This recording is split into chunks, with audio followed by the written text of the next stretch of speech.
Hi, today is Tuesday, September 23rd, 24th, 23rd, 2025, right? 23rd. Uh, I didn't know. So my payday is 2 days away, which is 25th of September. Sorry, so today is 23rd, September 23rd, 2025. Today I'm going to read this interesting article on Korean history. It was written by Robert Neff, my Facebook friend. I think he's retired now in Korea, but he's of maybe Canadian background because sounds very kind and very what you call objective, right? He has balanced view. Of course, my friend John Jackson is also a good friend from the USA, but Canadians in general, they are very kind. They are well-rounded and in good balance. So let's learn what he has to say as a historian on Korean history, right? He probably was part of the Peace Corps to Korea, or maybe he was of military background. Probably not, but just Peace Corps volunteer long time ago when Korea was poor and nothing was there. Korean Emperor. This article was contributed to the Korea Times, and now the title is Korean Emperor and American Princess Part 1. Jaemulpo, modern-day Incheon in the early 20th century, Robert Neff collection. He also collects a lot of old precious photos on Korean landscape, right? Jaemulpo, modern-day Incheon, looks like the building that's near the Incheon General MacArthur Park, right? In the summer of this article was published September 21st, 2025 by Robert Neff. So that's the byline. In the summer of 1905, Korea's political situation was dire. The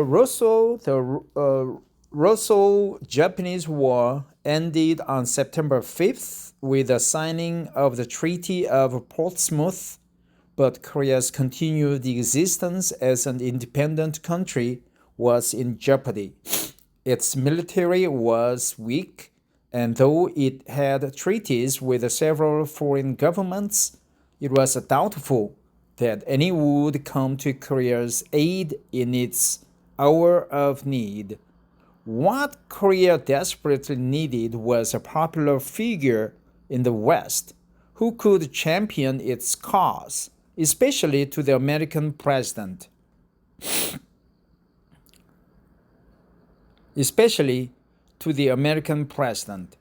Fortune seemed to be with Korea. A large American delegation made up of congressmen, senators, businessmen, and their wives was touring China, Japan, the Philippines, and Hawaii.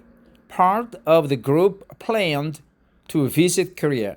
Even more remarkable, Alice Roosevelt, the 21-year-old daughter of American President Theodore Teddy Roosevelt, was among them.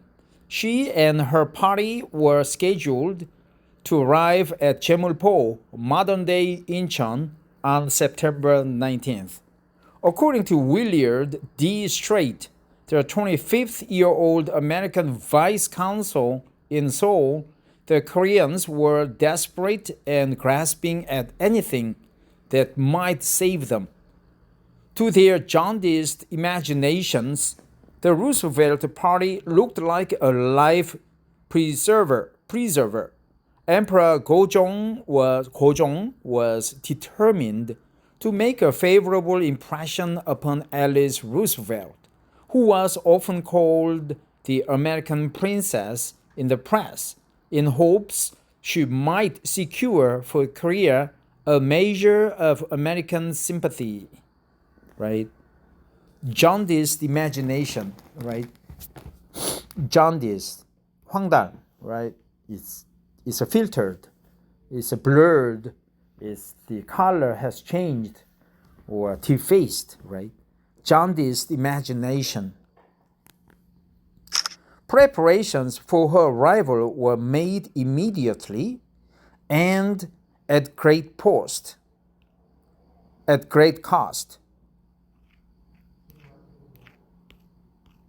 So the photo says a Korean home with a Korean and American flags displayed, courtesy of the Division of Rare and Manuscript Collections, Cornell University Library. According to the Korea Review, a monthly magazine published in Seoul, Korean merchants in Seoul and Jeolpo prepared for her visit by buying or making American flags. Soon, the stars and stripes were proudly flying alongside Korean flags. The magazine noted that the Japanese, Koreans, and foreign residents all vied with each other in attentions to the distinguished visitors.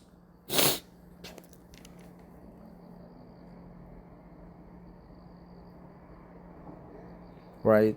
They all vied with each other, right? Compete, vied with each other in attentions to the distinguished visitors. Interesting. And this photo is very old. Alice Roosevelt and the yellow imperial Palanquin, courtesy of the Division of Rare and Manuscript Collections, Cornell University. So we are the yellow people, right? We're not yellow, but I don't know, brownish, whitish. So yellow could be right. In the photos, Korean adults look very small, right? At the time, we were malnourished, so our physique was very small. But not everyone believed the welcome was purely out of courtesy. The editor of the Korea Review suggested that this show of bunting was caused not simply out of courtesy to the young lady, but through some nebulous idea that this visit had some political significance and that it indicated a possibility that the American government might help Korea out of her present parlous situation, right?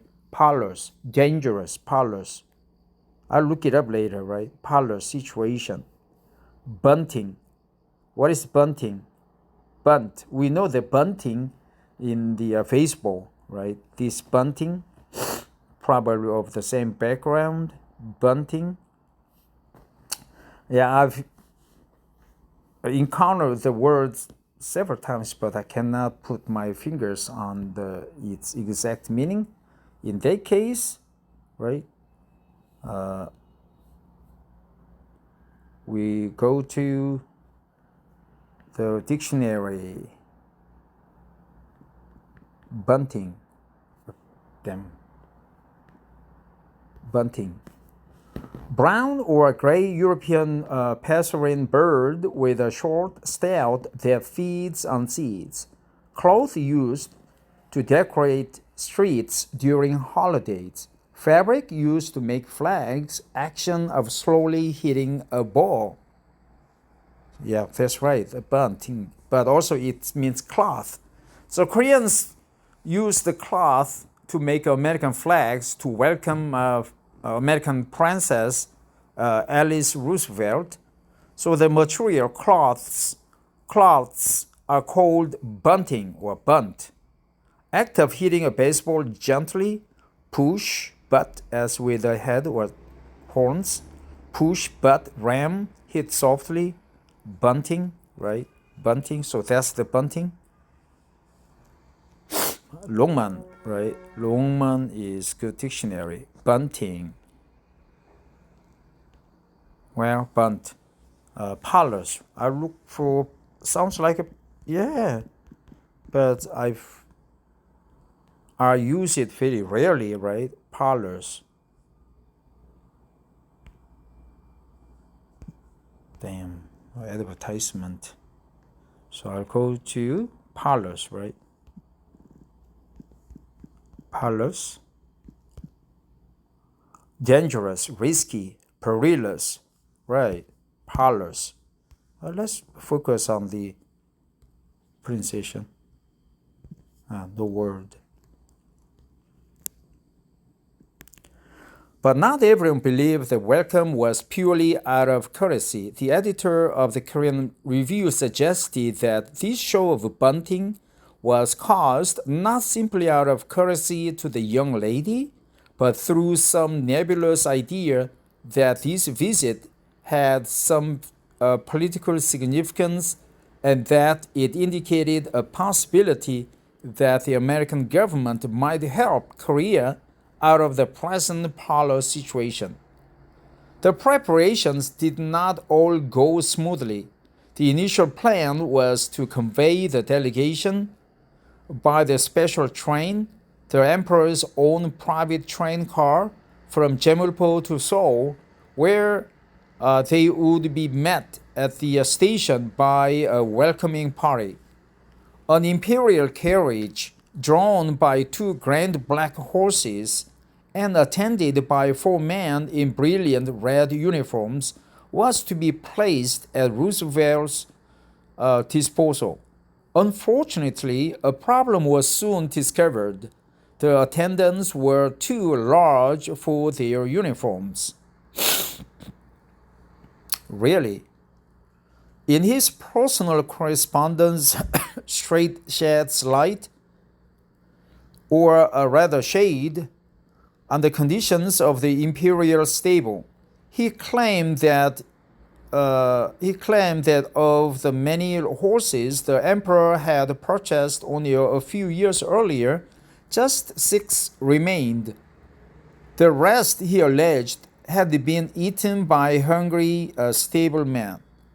Where Strait obtained this information is clear. How, where Strait, where does he come from, right? Strait. So who is Strait? Who is Strait? I don't know. I've never. Stars and Stripes? No, that's not Strait. Strait is a male name here because he is he. Robert, what's wrong with this phrase? I'm clueless. Anyway, the rest, he alleged, had been eaten by hungry stablemen. Where Strait obtained this information is unclear, and judging by some of his other remarks, it was probably maliciously exaggerated. In truth, many of the horses had probably been commandeered during the war. However, the stables clearly had their problems. When the author Jack London visited the previous year during the war, he discovered, to his surprise and later amusement, that his horse was blind. What the? To his surprise and later amusement, that's good expression. To his surprise and amusement, to his amusement, to his amusement, to his surprise and amusement, and later amusement, to his surprise and later amusement, that his horse was blind. Interesting. To my surprise and amusement.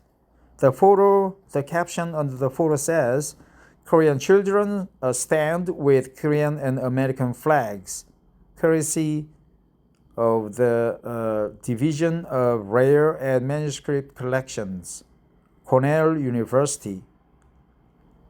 Strait, in his mocking tone, added, the scheme was to have a squad of Korean cavalry escort Miss Roosevelt to the legation. Right? Stop that. But But the American legation stopped that. The Korean army to be lined up along the route and fire salutes as she passed. Fire salutes, right? Fire salutes. But the American legation stopped that because the Korean cavalry can only stick on by hanging on to the pommels of their saddles, and any function are always sure to fall off, while their ponies invariably run away. Can only stick on by hanging on to the pommels of their saddles, right? Pommels. And at any function are always sure to fall off from the horse saddle, pommels, while their ponies invariably run away. When the carriage plan collapsed, it was decided that Roosevelt would instead be carried to the legation in the imperial yellow palanquin. Straight, disappointed at being deprived of the special circus parade, lamented that it was really a shame, for it would have been the greatest thing of its kind that even the Emperor of Korea ever perpetrated. Palanquin, right? Kamakun, Palanquin. Others, however, were less negative in their observations. So the caption under the photo says, Alice Roosevelt at the American legation in Seoul in September 1905, courtesy of the Division of Rare and Manuscript Collections, Cornell University Library. When the train arrived at the station, Roosevelt and her party were greeted by the Imperial Korean Band playing the Star-Spangled Banner. They were welcomed by foreign diplomats, Korean officials, and prominent businessmen, Korean policemen, and Japanese gendarmes.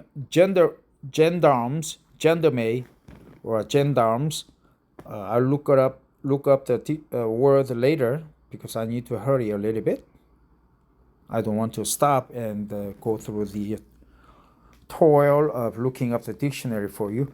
Lined the freshly paved streets, and as the party passed, bugles sounded while the imperial bodyguard stood at present arms, right? Present arms. Bugles stand at present arms. The imperial bodyguard stood at present arms. The imperial bodyguard stood at present arms. The imperial bodyguard stood at present arms. Bugles.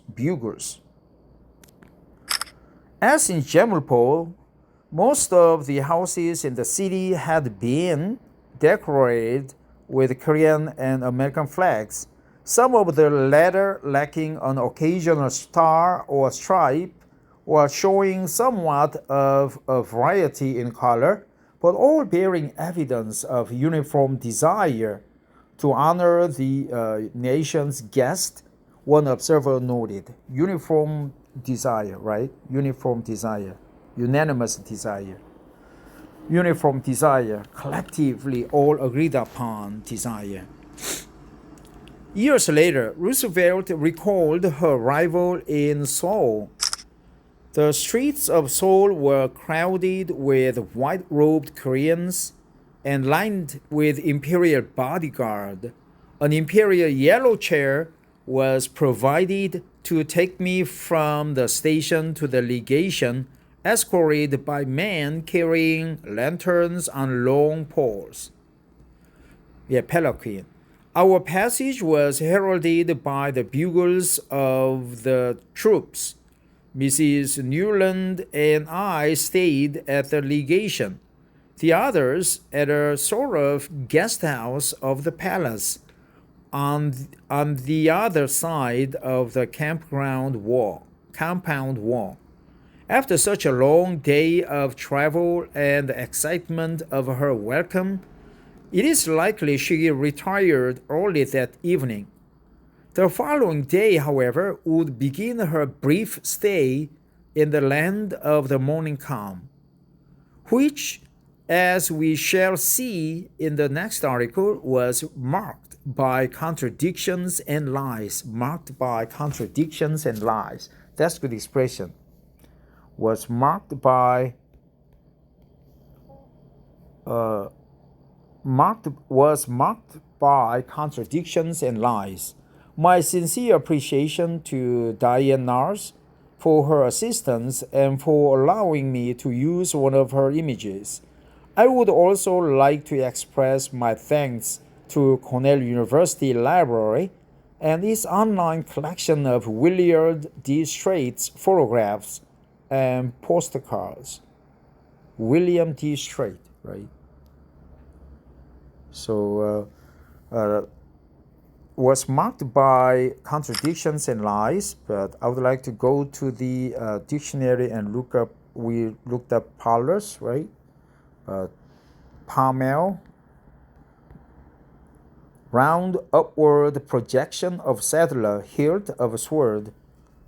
Pommel, pommel, pommel, pommel, pommel, pommel, pommel, pommel, pommel, pommel, pommel, pommel, pommel, pommel, pommel, pommel, pommel.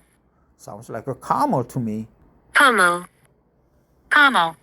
I don't know if the pronunciation is strange. Pommel, right? The round-shaped things that projected from the saddle, right? Where you hitch your gird, or leash on the horse, right? Pommel. And gendarme. A gendarmerie is military or paramilitary force with law enforcement duties among the civilian population. Gendarme, gendarme, gendarme, gendarme, gendarme, gendarme, gendarme, gendarme. gendarme. 술락군, right? 순찰, 경찰, gendarme, pommel, gendarme. And what else? Gendarme, parlors. Gendarme, pommel, parlors. Let's go back and review what we marked to be remembered. Was marked by contradictions and lies. Uniform desire. Gendarmes, bugles. The imperial bodyguard stood at present arms. The imperial bodyguard stood at present arms. Fire salutes, right? Fire salutes. Pommels of their saddles. Pommels of their saddles. Palanquin, yeah, palanquin. Yeah, I knew this word, but I forgot its meaning now. So palanquin. Advertisement, right?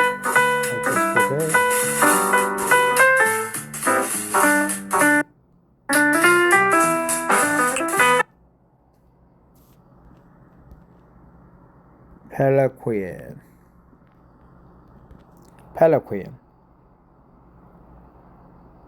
A conveyance formerly used especially in Eastern Asia, usually for one person that consists of enclosed litter borne on the shoulders of men by means of poles, right? Palanquin. Palanquin. Palanquin. Oh, it's a palanquin. Palanquin. Palanquin. Okay. Palanquin. Palanquin. Palanquin. Palanquin. Palanquin. Palanquin. Palanquin. Palanquin. Palanquin. Palanquin. So two pronunciations, right? Palanquin, palanquin, or palanquin, palanquin, palanquin, palanquin, palanquin, palanquin. So comma, right? Palanquin. Palanquin.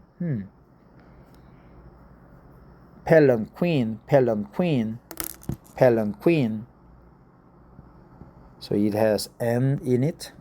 Palanquin. The leader is a class of wheelless vehicles, a type of human-powered transport for the transport of people. Leader, right? Leader. Palanquin. So a covered leader for one passenger, consisting of a large box carried on two horizontal poles by 4 or 6 bearers. Palanquin.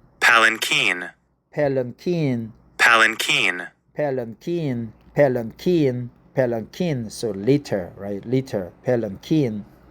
Palanquin. Interesting. Palanquin. To his surprise and later amusement, all vied with each other in attentions to their distinguished visitors. Jaundiced imagination. Well, that's it. But I really appreciate Robert Neff's contribution to the Korea Times and to the Korean public, including myself. Robert is one of my Facebook friends. I've never met him, but probably he is from America, Canada, or at least the western part of the USA, like Hampshire, New Hampshire, or Pennsylvania, or New York, or even North Carolina. He was part of the Peace Corps to Korea. I really appreciate his contribution. Thanks for listening, everybody. Have a great Tuesday.